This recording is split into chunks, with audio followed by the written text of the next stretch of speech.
नमस्कार। कभी सोचा है कि फ़ोन का फेस अनलॉक कैसे काम करता है, या ऑनलाइन शॉपिंग करते वक्त बिल्कुल वही चीज़ें कैसे सामने आ जाती है जो हमें पसंद है? इन सब का जवाब एक ही है, आर्टिफिशियल इंटेलिजेंस यानी एआई। और आज हम यही देखने वाले हैं कि कैसे ये टेक्नोलॉजी भारत में एक क्रांति ला रही है। और देखिए, ये सिर्फ कोई कही सुनी बात नहीं है। ये आज की सच्चाई है। भारत एआई की दुनिया में बहुत तेजी से आगे बढ़ रहा है और ये बदलाव हमारी जिंदगी के लगभग हर पहलू को छू रहा है। चलिए देखते हैं कैसे। तो आज के इस पड़ताल में हम इन 5 खास हिस्सों पर नजर डालेंगे ताकि भारत की इस पूरी एआई यात्रा की एक साफ तस्वीर समझी जा सके।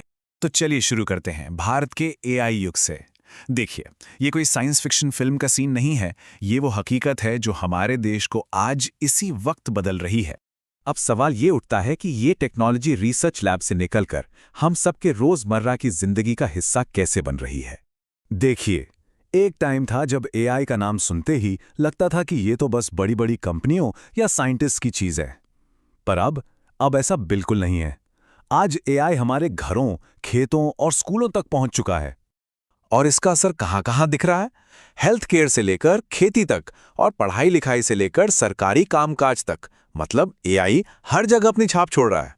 जरा सोचकर देखिए, एक डॉक्टर है जो मीलों दूर बैठे किसी मरीज का बेहतर इलाज कर पा रहा है, या फिर एक किसान जिसे एकदम सटीक जानकारी मिल रही है कि भाई कब और कौन सी फसल उगानी है, या एक स्टूडेंट जो अपनी स्पीड से सीख रहा है। ये सब एआई की वजह से ही तो मुमकिन हो पा रहा है और यही इसका असली असर है। लेकिन सवाल यह है कि ये सब हो कैसे रहा है? क्या ये अपने आप हो रहा है? नहीं, बिल्कुल नहीं। इसके पीछे एक बहुत सोची समझी राष्ट्रीय रणनीति काम कर रही है। और इस बदलाव की जो असल ताकत है वो है सरकार की 2 बड़ी पहलें, इंडिया एआई मिशन और एआई सेंटर्स ऑफ एक्सीलेंस। तो इन पहलुओं का मकसद क्या है? सीधा सा मकसद है भारत को एआई का ग्लोबल हब बनाना। और इसके लिए सरकार 3 मोर्चों पर एक साथ काम कर रही है। सबको टेक्नोलॉजी देना, नए आइडियाज को बढ़ावा देना और उन उद्यमियों को सपोर्ट करना जो समाज की समस्याओं का हल निकाल रहे हैं। मतलब इस पूरी स्ट्रैटेजी का जो दिल है वो है सबका साथ, सबका विकास। सरकार ये पक्का करना चाहती है कि एआई का फायदा सिर्फ कुछ लोगों तक ही ना सिमट कर रह जाए, बल्कि देश के हर नागरिक तक पहुंचे। चलिए अब जरा पैसों की बात करते हैं, क्योंकि एआई सिर्फ हमारी जिंदगी ही नहीं बल्कि देश की इकोनॉमी को भी पूरी तरह से बदल रहा है। और जो आंकड़े हैं ना, वो सच में हैरान कर देने वाले हैं। क्या कोई अंदाजा लगा सकता है कि भारत का टेक्नोलॉजी सेक्टर कितना बड़ा है? इस साल ये $280 अरब का आंकड़ा पार करने वाला है। सोचिए, $280 अरब। एआई इसका एक बहुत बहुत बड़ा हिस्सा है। ये रकम तो कई छोटे देशों की पूरी जीडीपी से भी ज्यादा है। और ये सिर्फ पैसों की बात नहीं है। सबसे बड़ी बात तो यह है कि ये सेक्टर 60 लाख से ज्यादा लोगों को रोजगार देता है, जो इसे भारत के सबसे बड़े जॉब देने वाले सेक्टर्स में से एक बनाता है।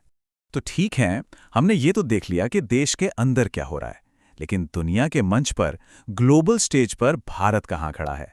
चलिए अब ये देखते हैं। एक बड़ा सवाल है और इसका जवाब काफी दिलचस्प और गर्व करने वाला भी है। तो सुनिए, एआई की इस ग्लोबल दौड़ में भारत तीसरे नंबर पर है। जी हाँ, बिल्कुल सही सुना। पूरी दुनिया में सिर्फ 2 देश ही हमसे आगे हैं।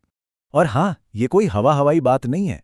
ये रैंकिंग स्टैनफोर्ड यूनिवर्सिटी की 2025 की ग्लोबल एआई वाइब्रेंसी रिपोर्ट के हिसाब से है, जो कि बहुत ही प्रतिष्ठित रिपोर्ट मानी जाती है। तो सवाल यह है कि भारत ने ये कमाल किया कैसे? इसके पीछे असल में 3 बड़े कारण हैं।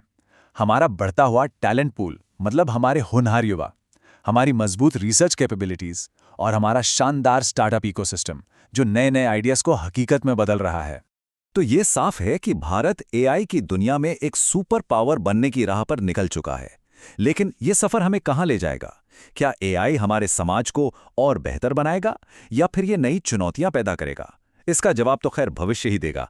पर एक बात तो तय है, भारत का आने वाला कल एआई से ही जुड़ा है।